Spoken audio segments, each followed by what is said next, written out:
कॅपिटल्सने महिला प्रीमियर लीगच्या आगामी आवृत्तीसाठी 22 वर्षीय वेगवान गोलंदाज अहल्या चंदेलची निवड केली आहे. 2025 च्या आवृत्तीसाठी तिला नवीन गोलंदाज म्हणून सामील करण्यात आले आहे. कोण आहे ही अहल्या चंदेल, जाणून घेऊयात यामागची इनसाइड स्टोरी. नमस्कार, मी आनंद. इनसाइड स्टोरीवर आपलं स्वागत आहे. मंडळी, दिल्ली कॅपिटल्सने आगामी महिला प्रीमियर लीग हंगामासाठी जपानी क्रिकेटपटू अहल्या चंदेल हिला नेट गोलंदाज म्हणून नियुक्त केले आहे.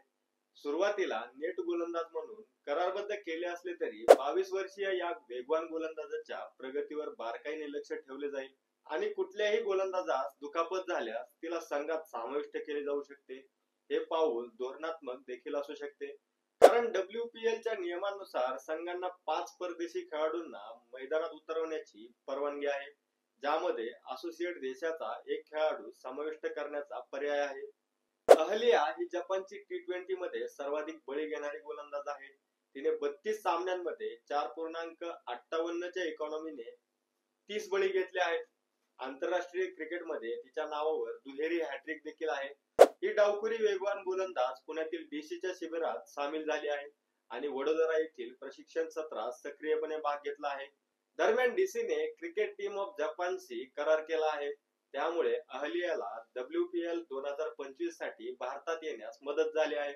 या वेगवान गोलंदाजाने असेही सांगितले की तिचे वडील भारतीय वंशाचे आहेत आणि त्यामुळे तिला लहान वयातच या खेळाची ओळख झाली. मुख्य प्रशिक्षक जोनाथन बेट्टी यांनी नमूद केले की अहल्या ऊर्जा आणि आनंदाचा एक समूह घेऊन आली आहे आणि तिचा खेळ सुधारण्याच्या आशेने ती कोचिंग युनिट आणि वरिष्ठ क्रिकेटपटूंशी सतत संपर्कात आहे. ती खूप छान खेळली आहे.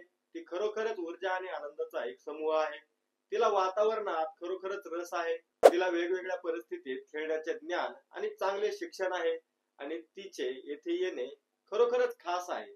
ती आमच्या सपोर्ट बॉलिंग युनिटचा एक भाग आहे आणि आम्ही तिच्यासाठी स्पर्धा देखील पुढे नेत आहोत. आमच्या गोलंदाजांना त्यांचे काम योग्यरित्या पार पाडण्यास मदत करण्यासाठी चांगल्या दर्जाचे सपोर्ट बॉलर असणे खरोखरच महत्वाचे आहे, बेट्टीने हे खास सांगितले. ती एक परिपूर्ण रत्न आहे. ती स्वतःला प्रश्न विचारत असते. लिसा किटली आणि इतर प्रशिक्षक शिखा त्यांच्यासोबत ती खूप छान वागली आहे. आम्ही तरुण क्रिकेटपटूंवर तिच्या प्रभावाबद्दल बोलत असतो. तिने ऑस्ट्रेलियामध्ये आणि जपानसाठी खूप चांगले क्रिकेट खेळले आहे. मला खरोखर आवडते की आम्ही हा खेळ जागतिक स्तरावर वाढवण्याचा प्रयत्न करत आहोत.